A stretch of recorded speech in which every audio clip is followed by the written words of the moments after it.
Hi guys, this is Rajaram. என்னோடய car ரெஸ் காரில் வந்து இந்த சோனி ஸ்டீரியோ சிஸ்டம் இருக்குது. ரீசெண்ட் டேஸில் வந்து எனக்கு வந்து கண்ட்ரோல்ஸ்லாம் ஒர்க் ஆகலை. திடீர்னு நம்ம காரை இன்ஜின் ஆன் பண்ணும்போது ஆட்டோமேட்டிக்காக ஆன் ஆகும், கண்ட்ரோல்ஸ் ஒர்க் ஆகாது. என்ன ப்ராப்ளம், ஏதோ ஒயர் ஏதாச்சும் ஷார்ட் சர்க்யூட் ஆகிடுச்சா அப்படின்ற மாதிரி. சரி, நான் ஒன்ஸ் அதுக்குண்டான கன்சர்ன் டெக்னீஷியனை போய் பார்க்கணுன்னு சொல்லிட்டு ரொம்ப நாளாக நானும் தேடிட்டு இருந்தேன். மெக்கானிக்காண்ட கேட்டாலும் இல்லை, அவங்களுக்கு பார்க்க தெரியாதுன்னுட்டாங்க.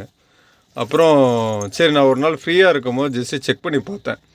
ஒரு சின்ன விஷயந்தான், அதை நான் நோட்டீஸ் பண்ணாமல் விட்டுட்ருக்கேன். அதனால தான் அந்த கண்ட்ரோல்ஸ் ஒர்க் ஆகலை. அது உங்களுக்கு நான் சொல்கிறேன். இன்கேஸ் உங்கள் காரில் இந்த மாதிரி ப்ராப்ளம் வந்துச்சுன்னா உங்களுக்கு யூஸ்ஃபுல்லாக இருக்கும்ல. அதனால் வந்து இதை பாருங்கள். ஜஸ்ட்டு நான் இப்போ ரெடி பண்ணிட்டேன். நான் திருப்பி அந்த மாதிரி வருமானு தெரியல. நம்ம ஒன்ஸ் இதை இந்த இடத்துல இந்த ஸ்டீரியோ சிஸ்டம், இந்த கண்ட்ரோல் இந்த சைடில் கீழே இருக்க பாருங்கள், இந்த நாபு, இதை ப்ரெஸ் பண்ணால் வந்து இந்த ஸ்டீரியோ சிஸ்டம் நம்ம கழட்டலாம். அந்த டாப்பை மட்டும் கழட்டலாம்.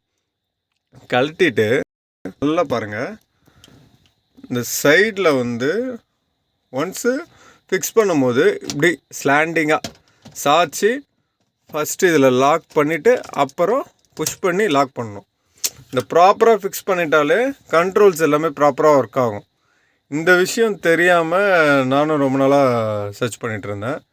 இது பாருங்கள், நீங்களும் ஒன்ஸ் இந்த மாதிரி ப்ராப்ளம் இருந்துச்சுன்னா போட்டு பாருங்கள். அதையும் தாண்டி வேறு ஏதாச்சும் ப்ராப்ளம் இருக்குன்னா, சம்திங் வேறு ஏதாச்சும் ஒயர் ப்ராப்ளம், இல்லை வந்து உள்ள அந்த ஸ்டீரியோ சிஸ்டம் உள்ள ஏதாச்சும் கண்ட்ரோல்ஸு ப்ராப்ளமாக இருக்கும்.